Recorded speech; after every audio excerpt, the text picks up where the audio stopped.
Good morning sir. Good morning. ഉണരും മുമ്പ് വിളിക്കരുതെന്ന് ജോമൻ പറഞ്ഞിരുന്നു. അവനെവിടെ? പുറത്തേക്ക് പോയി.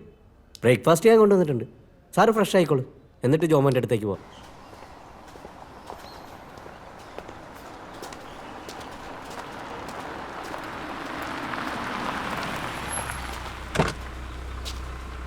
അപ്പം വാ. Good morning sir. Good morning അക്ക. Morning. Morning. Good morning. Good morning sir. അപ്പം നീ കസേരയിലോട്ട് ഇരുന്നേ. ഇരിക്കപ്പാ. ഈ മുസ്താഖ് ഞാൻ ഒരുമിച്ച് പഠിച്ചിട്ടുണ്ട്. ഇവനീ കാണുന്ന പോലെ ഒന്നുമല്ല. ടെക്സ്റ്റൈൽ എഞ്ചിനീയറിംഗ് കഴിഞ്ഞ് MBA എടുത്തിട്ടുള്ള ആളാ. MBA ശരിക്കും പാസ്സായിരുന്നു കേട്ടോ. ഇപ്പം തിരുപ്പൂരിൽ ടെക്സ്റ്റൈൽ എക്സ്പോർട്ട് ബിസിനസ്സാണ്. അന്ന് ആ ബൈക്കും കടയും വിറ്റ കാശുകൊണ്ട് ഞാൻ ഇങ്ങോട്ടാണ് വന്നത്. അതിവിടെ ഇൻവെസ്റ്റ് ചെയ്ത് ഞാൻ ഈ കമ്പനിയിൽ പാർട്ട്ണറായി.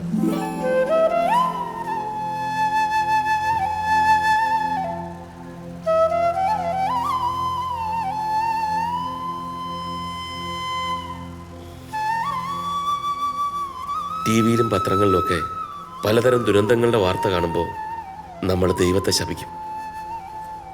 ഭൂകമ്പങ്ങൾ, യുദ്ധങ്ങൾ, സുനാമി, എത്ര ആളുകൾ മരിച്ചു വീഴുന്നു. ഒരു ഭൂപ്രദേശം തന്നെ ചിലപ്പോൾ ഒറ്റ ദിവസം കൊണ്ട് ഇല്ലാതാവും. പക്ഷേ വീണ്ടും തുടങ്ങാൻ വേണ്ടി ഒരു പുൽക്കൊടി അങ്ങേര് ബാക്കി വെച്ചിട്ടുണ്ടാവും, അല്ലേടാ?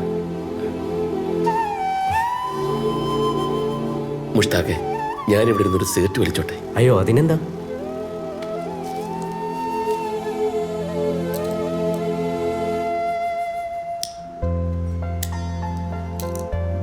നമുക്കിനി എല്ലാം ശരിയാക്കണം അപ്പ. ഇൻവെസ്റ്റ് ചെയ്തെങ്കിലും ഞാൻ ഇങ്ങോട്ടൊന്നും വരാറില്ല. അപ്പൻ്റെ ജോമോൻ ഇനി മുടിയനായ പുത്രനായിരിക്കില്ല. നാളെ മുതൽ ഞാൻ കൃത്യമായ കമ്പനിയിൽ വരും, ഇവനൊരു സഹായമായിട്ട്. അല്ലാണ് മുസ്താഖെ? അതെ അതെ. അപ്പോൾ എനിക്കും ഒന്ന് റിലാക്സ് ചെയ്യാലോ.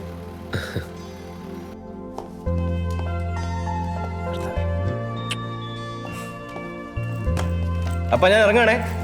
നിക്ക്. ഇതെന്താ? ഇനി മുതൽ ഹോട്ടൽ ഫുഡ് വേണ്ട. ഞാൻ എന്തായാലും ഇവിടെ വെറുതെ ഇരിക്കാന്നല്ലോ. ഇനി മുതൽ എന്നും ഹോട്ടലിൽ നിന്ന് കഴിക്കേണ്ടി വരുമെന്ന് ഇന്നറിയും. നീ ആദ്യം കഴിച്ചു നോക്ക്. ശരി അപ്പ. ബൈ. Good morning. Good morning sir. ಮೇಲೆಲ್ಲ ಅನುಚಂದೆ sir. Good morning sir. Morning. Morning. ഞാൻ അകത്തുണ്ടോ? ക്ലയൻസ് ഒരുപാട് പേരുണ്ടല്ലോ പറയട്ടെ. എല്ലാവരും ഓർഡർ തരാൻ വന്നായിരിക്കും അല്ലേ? അവർ നമ്മുടെ ക്ലയൻ്റ് അല്ല സാർ, നമ്മൾ അവരെ ക്ലയൻ്റാ. ഞാൻ വിളിക്കാം, സാറ് തന്നെ സംസാരിക്കും.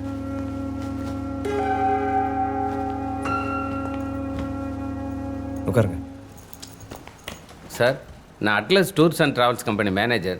முஸ்டாக் சார் ட்ராவல் பண்ண டோட்டல் டியூ 12 லட்சம் ஆயிடுச்சு சார். ஹாய் சார், நான் Sundaram car finance manager sir. 3 மாதமாக எங்களுக்கு இன்ஸ்டால்மெண்ட்ஸ் வரவே இல்லை சார். மெட்டீரியல் சப்ளை செஞ்சதில் உங்கள் கம்பெனியில் கொடுத்த செக் எல்லாம் பவுன்ஸ் ஆகிடுச்சு சார். சார், நான் என் பார்ட்னர்கிட்ட பேசி அடுத்த வாரத்துக்குள்ளே எல்லாம் செட்டில் பண்ணுறேன் சார். இப்போ நீங்கள் கொஞ்சம் போயிட்டு வாங்க.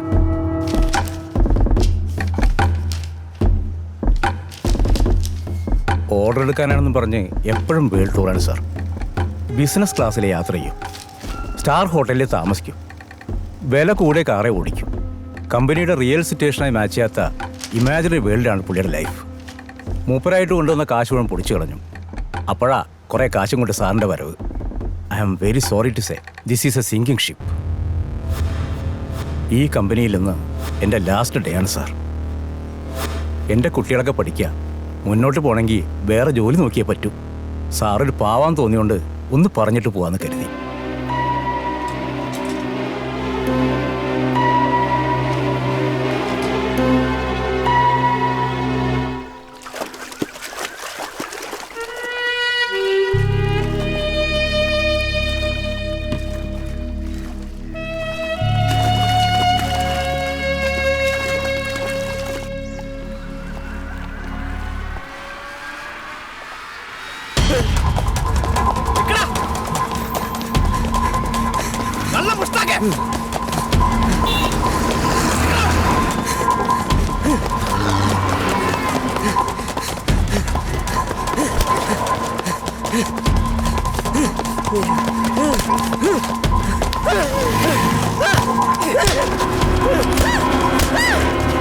Ah!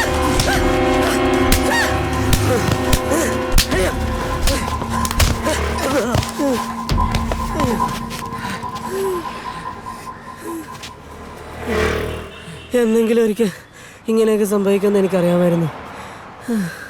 അല്ല, നിന്റെ സ്ഥാനത്ത് ഞാനായിരുന്നെങ്കിൽ ഇങ്ങനെയൊക്കെ സംഭവിക്കൂ. നീ കിടന്ന് മൂങ്ങി നിന്റെ തലമണ്ട ചവിട്ടി പൊട്ടിക്കും. അവസാനത്ത് പിടിവള്ളിയും കൈവിട്ട് പോയത് പാവപ്പുറം ഞാൻ എങ്ങനെ പറയാൻ കർത്താവേ.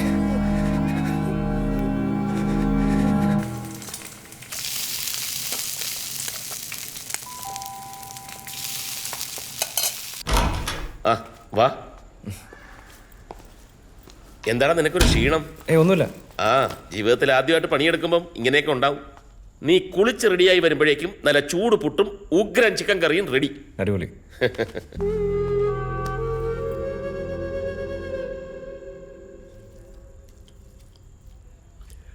പണ്ട് പർച്ചേസിന് പോകുന്ന കാലത്ത് വാടക വീട്ടിൽ താമസിക്കുമ്പം നിന്റെ അമ്മച്ചി എഴുതി തന്നയക്കാറുള്ള ചില പാചകക്കുറിപ്പുകൾ പരീക്ഷിക്കും. അതിലൊരു ഐറ്റം ആയത് എങ്ങനെയുണ്ട്? എൻ്റെ അമ്മച്ചിയുടെ റെസിപ്പി അല്ലേ, നല്ല ടേസ്റ്റാ. അപ്പോൾ അപ്പം പുറത്തായോ? തിരക്കഥ അമ്മച്ചിരിയാണെങ്കിലും സംവിധാനം അപ്പൻ്റെ അല്ലേ, പൊളിച്ചു. തിരുപ്പൂര് നല്ല മലയാളി ഹോട്ടലൊന്നുമില്ല, ഒരു കൈ നോക്കിയാലോടാ. ഇനിയിപ്പോൾ അതിൻ്റെ കുറവും കൂടെ ഉള്ളൂ. ജോമോനെ, നിനക്കെന്തെങ്കിലും ടെൻഷനുണ്ടോ?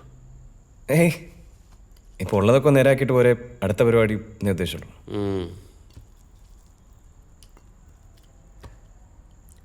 ഞാനിന്ന് ആൽഫിയെ വിളിച്ചിരുന്നു. ആളൊരു മൂരാച്ചിയാണെങ്കിലും കേസ് നടത്താനുള്ള പണം അവനും അവൻ്റെ അളിയന്മാരോട് ഒപ്പിക്കാമെന്ന് പറഞ്ഞു. രാവുണ്ണി ഇപ്പോഴും അകത്താണല്ലോ, അതുകൊണ്ട് നാളെ നീ തൃശ്ശൂർ വരെ ഒന്ന് പോകണം. ശരിയപ്പാ. നീ പറഞ്ഞതൊക്കെ മനസ്സിലായി. കേസിന് കാശ് മുടക്കാൻ സമ്മതിച്ചതേ അത് ഞങ്ങൾക്കൂടെ അനുഭവിക്കേണ്ട സ്വത്തായോണ്ട് തന്നെയാണ്. അല്ലാണ്ട് ആർത്തി മൂത്ത് ആരോടും ഒരു വാക്ക് പറയാതെ ഇരിക്കണ വീടും പണയപ്പെടുത്തി വലിയ കളി കളിക്കുമ്പോൾ അപ്പനോടെ വലിയ സിമ്പതി ഉണ്ടായിട്ടൊന്നും അല്ല. ഇന്നലെ ഞങ്ങൾ വക്കീലിൻ്റെ അടുത്ത് പോയിരുന്നു. പുള്ളിക്കാരൻ വക്കാലത്ത് ഏറ്റെടുത്തു. ഞങ്ങൾ അപ്പം തന്നെ അഡ്വാൻസ് കൊടുത്തു. ബാക്കി വരുന്ന കാശ് ഞങ്ങൾ തന്നെ പുള്ളിക്ക് നേരിട്ട് കൊടുത്തോളാം എന്ന് വെച്ചാൽ അപ്പം തന്ന കടയും പൂട്ടി സ്ഥലം വിട്ട നിന്നെ ഞങ്ങൾക്ക് വിശ്വാസം ഇല്ലാന്ന്. എന്നെ ആരും വിശ്വസിക്കേണ്ട, എനിക്കാരെയും കാശും വേണ്ട. പക്ഷെ ഹോസ്പിറ്റലിൽ വരുന്ന രോഗികളുടെ ചങ്കും കരളും പഠിച്ചെടുക്കുന്നതിൻ്റെ ഈ ആറ്റിറ്റ്യൂഡ് ഉണ്ടല്ലോ, അത് നമ്മുടെ അപ്പനോട് തന്നെ കാണിക്കണം ചേട്ടാ. എന്താടാ നീ പറഞ്ഞേ? നിന്നോട് ആരാ പറഞ്ഞ അപ്പനെ തമിഴ്നാട്ടിൽ കൊണ്ടിടാൻ? അതൊക്കെ കഴിഞ്ഞില്ലേ ചേച്ചി, ഇനി എന്താ വേണ്ടേന്നല്ലേ നമ്മൾ ആലോചിക്കേണ്ടേ. നീ മിണ്ടാതിരിക്കാൻ. അപ്പനെ നീ ഇങ്ങോട്ട് തന്നെ കൊണ്ടുവരും. മരിക്കുന്നവരെ ഞങ്ങൾ നോക്കിക്കോളാം അപ്പനെ. നീ നോക്കും ചേച്ചി, എനിക്കറിയാം. എന്നിട്ട് അപ്പം കഴിച്ച ഭക്ഷണത്തിൻ്റെയും വലിച്ച സിഗരറ്റിൻ്റെയും കണക്കൊക്കെ ഒരു പുസ്തകത്തിൽ എഴുതി നീ ഷെയർ ചോദിക്കും. അവസാനം കടക്കാർ വന്ന് അപ്പനൊരു ശല്യമാകുമ്പോൾ വല്ല ഓൾഡ് ഏജ് ഹോമിൽ കൊണ്ടിടും. എന്നിട്ട് അതിന് ചിലവായ കാശിൻ്റെ ഷെയർ ഒന്ന് ചോദിക്കും. ജോമോനെ, അവള് പറഞ്ഞതിന് ഒരു തെറ്റുമില്ല. അപ്പൻ ഇത്രയും നാൾ സമ്പാദിച്ചത് മുഴുവൻ അപ്പൻ തന്നെ നശിപ്പിച്ചില്ലേ? എല്ലാം നശിപ്പിച്ചല്ലോ ഡോക്ടർ അൽഫോൻസ്.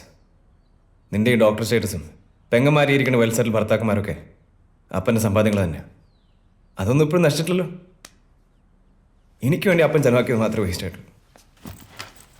അപ്പൻ്റെ മക്കളിൽ ഞാൻ മാത്രമേ വേസ്റ്റ് ആയിട്ടുള്ളൂ.